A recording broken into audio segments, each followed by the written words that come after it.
Cette histoire est déchirante. Le jeune Arthur, fils d'un milliardaire, nourrit un chien errant avec un petit pain à la viande. Il ne se doute pas qu'à quelques mètres, une petite fille affamée l'observe. Dès qu'Arthur s'éloigne, la fillette, qui n'a rien mangé depuis 3 jours, se précipite pour ramasser le pain et le dévorer. Arthur, intrigué par ce comportement, la regarde avec mépris, ne comprenant pas comment un humain peut se battre avec un chien pour de la nourriture. Mais soudain, Arthur remarque un détail qui le fige sur place. Autour du cou de la petite mendiante, brille un pendentif en jade, identique à celui qu'il portait lui-même. En touchant son propre cou, il réalise avec horreur que son pendentif a disparu. Il appelle immédiatement son père, William, en panique. Ce pendentif est précieux, c'est le seul souvenir laissé par sa mère décédée à sa naissance. William ordonne de retrouver le voleur à tout prix. Le majordome de la famille confirme les soupçons d'Arthur. Donc cette petite fille ne peut être qu'une voleuse. Arthur, furieux, pousse violemment la fillette au sol et lui arrache le pendentif, exigeant qu'elle paye pour son crime. Ce que personne ne sait, c'est que ce pendentif n'est pas unique. Il y en a 2. Ils ont été créés par la mère pour ses jumeaux, un garçon et une fille, juste avant sa mort supposée. 6 ans plus tôt,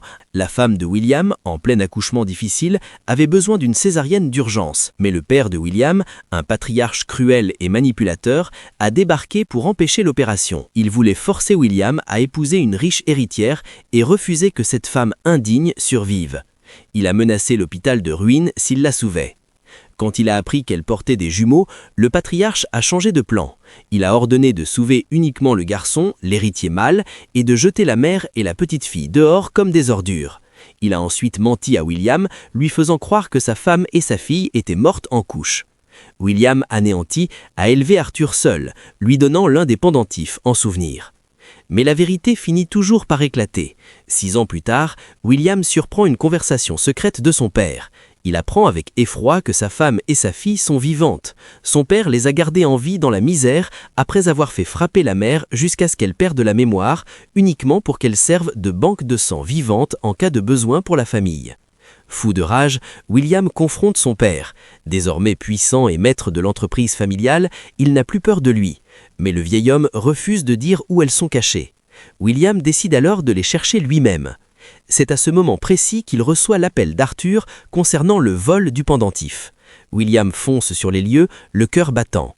Pendant ce temps, la situation dégénère.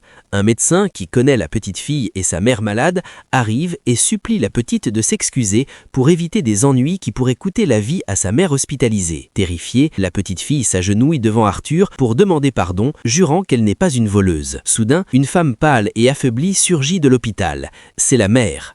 Voyant sa fille humiliée, elle se jette à genoux aux côtés de son enfant, suppliant le jeune riche d'épargner sa petite. Elle ne reconnaît pas son propre fils, Arthur, à cause de son amnésie. William arrive enfin. Il voit cette femme à genoux, ce pendentif familier, et le monde s'arrête. Il reconnaît instantanément la femme qu'il a pleurée pendant 6 ans. À votre avis, comment va-t-il réagir en découvrant que le voleur est sa propre fille qu'il croyait morte? Dites-le moi en commentaire.